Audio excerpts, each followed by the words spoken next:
I don't enjoy prosecuting people, but I mean, the people of Ghana will not forgive us. And recently, there have been some controversy with the Office of the Special Prosecutor. I think it's premature to call for the closure. But this protest, what are you seeking to achieve with it? I'm seeking to achieve, number one, his removal. Kisi will leave office for that fact. He has to go. We can never trust him. Kisi Jabe has to leave that office. Look, he should have left like 2 years ago. It means that he's a double agent. Kisi Jabe has never been committed from day one at fighting corruption. But yet you waited till the fire kept burning. Then you said, "Oh, this is what I did." You should even sack yourself. You didn't write a resignation letter straight. You're disqualified. You see, when Martin Amidu had a challenge with Kufuado, he came out and informed the people of Ghana that Kufuado is a mother serpent of corruption. And you see, since then, you see Kufuado's reputation then collapsed. It's been in tatters ever. It can never be put back to shape again. You see it. Listen to me. I don't hate him, as I said. But the fact is, we need to put some fire on people that owns public office. So you have to understand that it's not as if at the time Kisi Jabe was appointed, he was the best lawyer in Ghana. And so if he leaves office today, Ghana will be doomed. No, they were lawyers. We need to put some fire on them. You see, if we do that, I don't have any evidence that maybe he has gone in for money, maybe he has not, I will not even go there. As we talk now, there are 15 petitions. On Saturday, it was reported on Joy FM that there are 15 petitions for the removal of Kisi Jabe. But the fact is, you can see that, to me, he's just playing with our mind. That is the way I see it. Because tell me one person has been able to prosecute.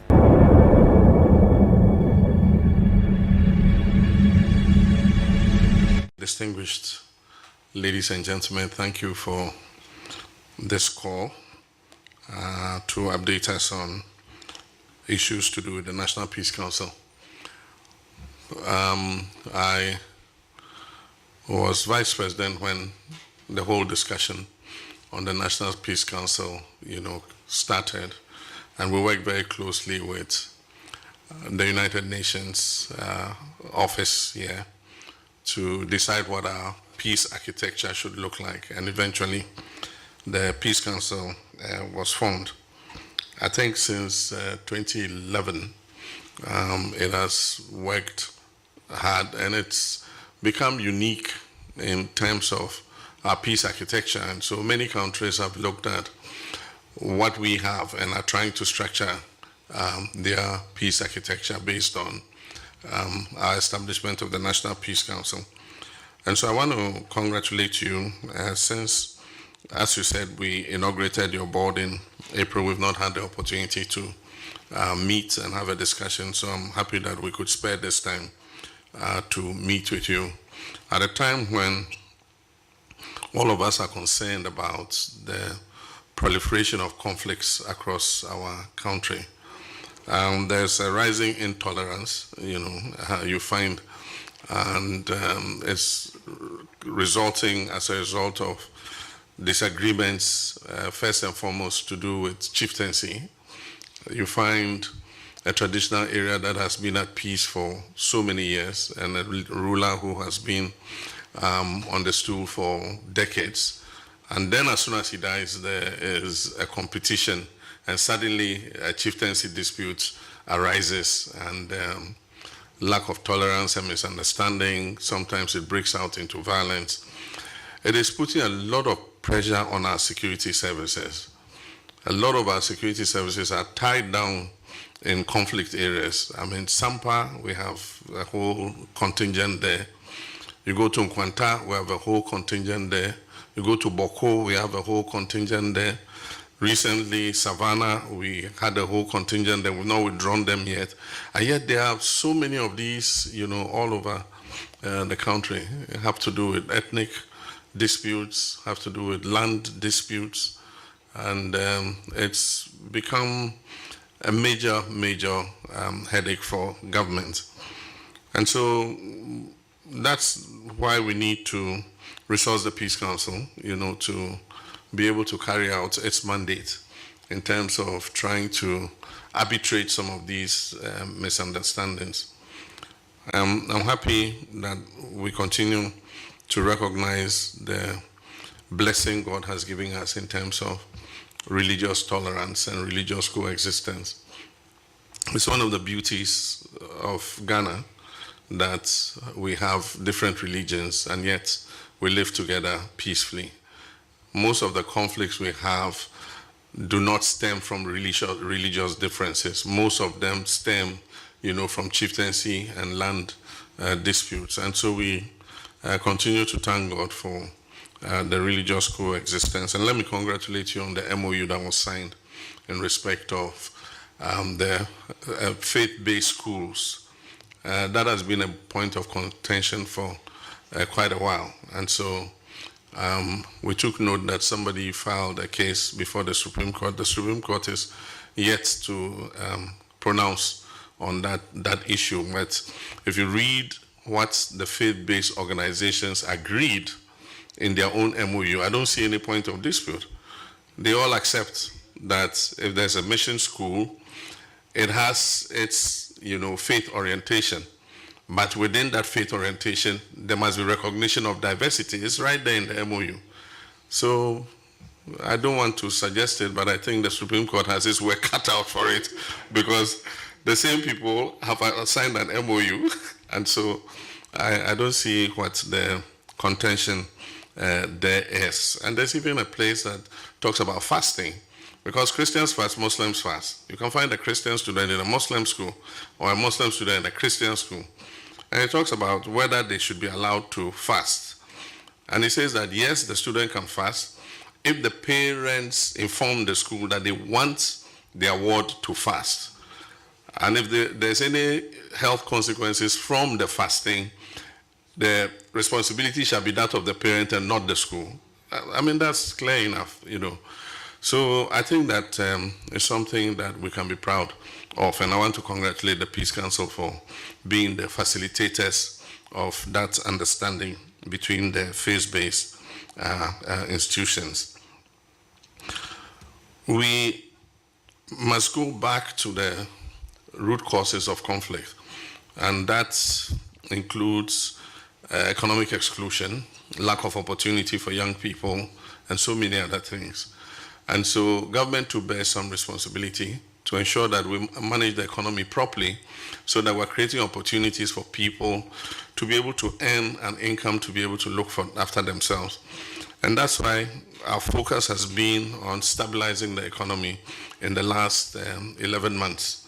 And thanks to God, we are seeing some light at the end of the tunnel. The economy is appearing stable. We've been upgraded in terms of our credit rating, and inflation has come down to single digits. We're expecting that by the end of the year, it will come below 6% if possible. The CD has appreciated in value, and cost of living has slowed down. The increase in cost of living has slowed down. Prices of food on the market have, reduced. Actually, the cost for the reducing inflation is the food basket. The abatement of increase of prices in the food basket is what is affecting the general downward trend of inflation. And so if we should not take our eyes off the ball, we must continue to look at that. We're implementing the big push, and we're investing a lot of money, especially in the road sector. And contractors who were sitting with workers laid off suddenly are hiring again. And so they're hiring civil engineers, technicians, machine operators, and steel benders, masons, carpenters, electricians, plumbers. And so it's going to create a multiplier effect on the economy, because the monies that we pay, if contractors are working, they are hiring drivers, for their tipper trucks. They are maintaining their tipper trucks. So fitters and auto mechanics will also get work to do. They'll buy cement, and so cement suppliers will get work to do. They'll buy iron rods. They'll buy fuel. Fuel station owners would also be able to sell products. Women will set up cooking stands, wache, to sell to the workers, and kinky. And then, contractors will give their wives money to go and do their hair, and so the hairdresser too will make money. they'll give them money to shop, so the boutique owner to sell dresses. So it has a multiplier effect on the economy, and we believe that that will give a stimulus for creating more jobs, not only in the construction sector, but in many other sectors. We are implementing decentralization properly, and so if you notice, 80% of the District Assembly Common Fund is being sent directly to the districts.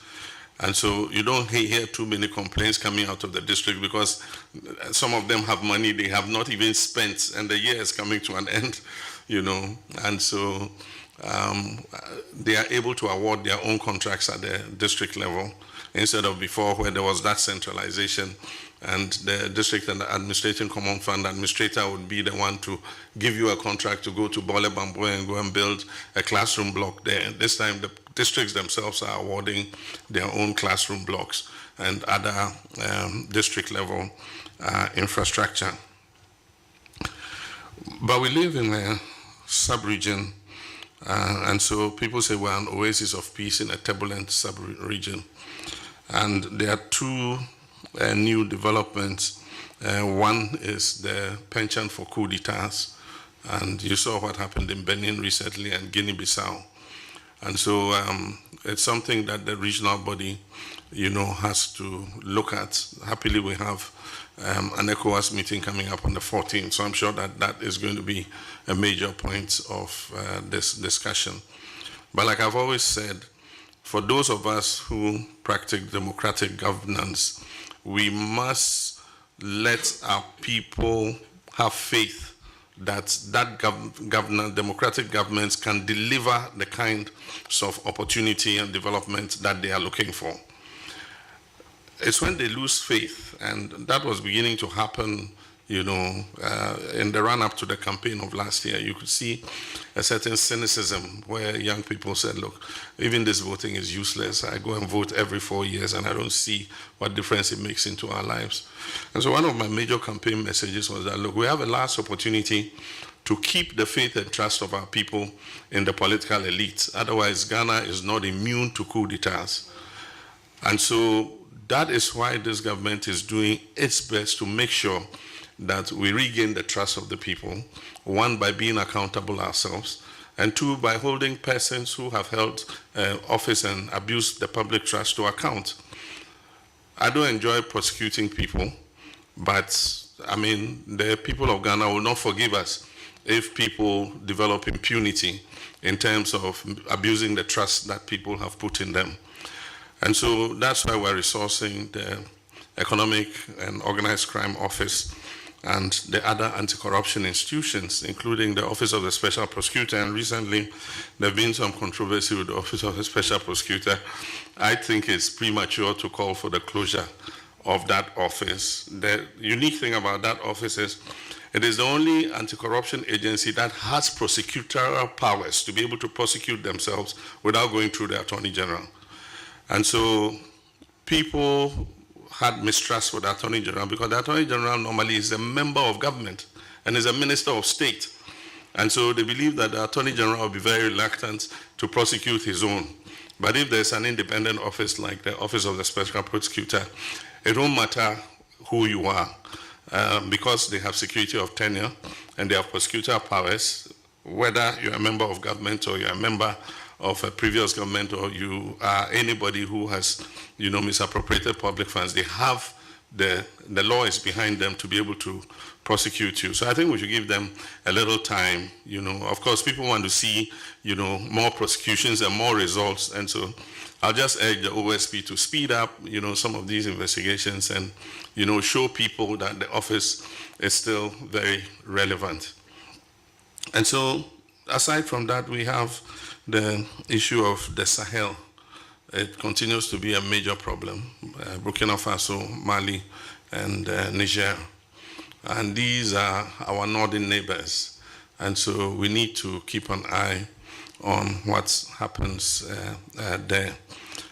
Incidentally, the violent extremism and the, you know, jihadists and whatever is happening there is just on the border where we have the difficulty with the Boko affair.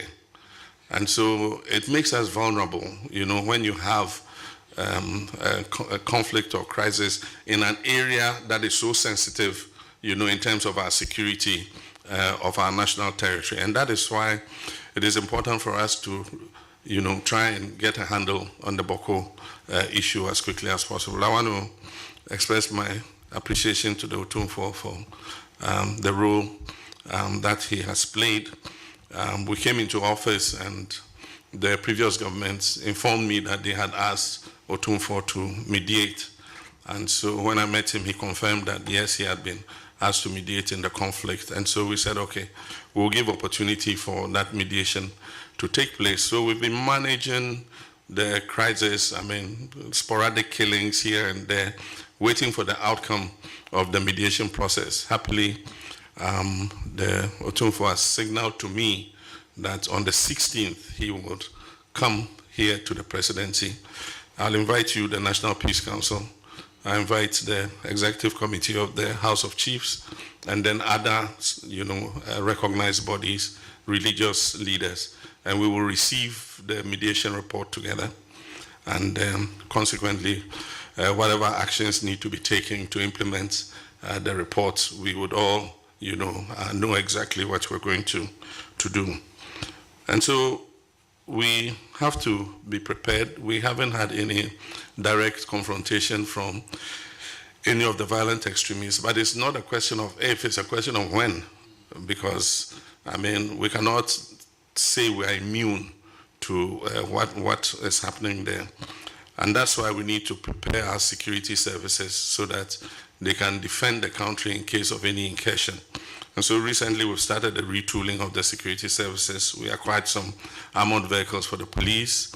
We're doing same for the Air Force, and we're acquiring, different ordinances, for our services, so that in the event that anything happens, we don't only give them the mandate, but we give them the capacity to be able to fulfill the mandate. And so that's what we're doing. Like the minister said, you've acquired the land, and so I think you must work with your minister to see how we can begin to raise the resources to put up the headquarters. It must be a model headquarters, that sends out a signal of peace to the whole country. We should be able to come and visit you in your headquarters and have a dashboard showing us the conflicts you've resolved in different places and all that. And so, of course, you have my support when it comes to that. We'll look at the issue of the Peace Fund, and we'll work together to see how we can kickstart it and populate the fund with some resources. The final thing I'll talk about is the constitutional review exercise. And that is an important agenda that's formed a major part of the 2024 campaign. Both parties agreed that the 1992 Constitution has served us well, but the time has come for us to take a look at it again. And so we all pledged that if we won, we would, set up constitutional review committees. And so I had the opportunity to do that. And so we provided them with the Fiajo Committee report and the white paper, and then also with the reports that was commissioned by the previous administration. And they met me 2 weeks ago and gave me a presentation of some of the findings they were going to make. Yeah, quite interesting. I was sworn to silence. And they intend to present the final report on the 22nd of December. And so once the final report is presented, we would, make it known to the rest of the nation. And so I should hold my peace. I don't want to be like my daughter, who I reached an agreement with her not to let her mother know something. And then her mother came and we were sitting, and she said, Friday said, Daddy, I want to tell Mommy. I said, oh, but we agreed that you won't tell Mommy. I said, that is not me, it's my mouth. My mouth is saying that I should tell. And so my mouth is telling me to tell, but I'll hold my peace till 22nd when I receive the report, I'm sure we'll publish it and everybody will get to know. I think they've done a fairly good job. Some of the, amendments seem quite radical, but I do think that the justification behind them would make Ghanaians understand the need for us to do what we have to do. So thank you very much once again, and I just want to encourage you to continue the good work you're doing, even in challenging circumstances. And I'm sure that, I don't want to say your reward is in heaven, but as Apostle Nyamiche and Reverend Fianu have been telling us, God is watching what you're doing and he will reward you appropriately. Thank you very much.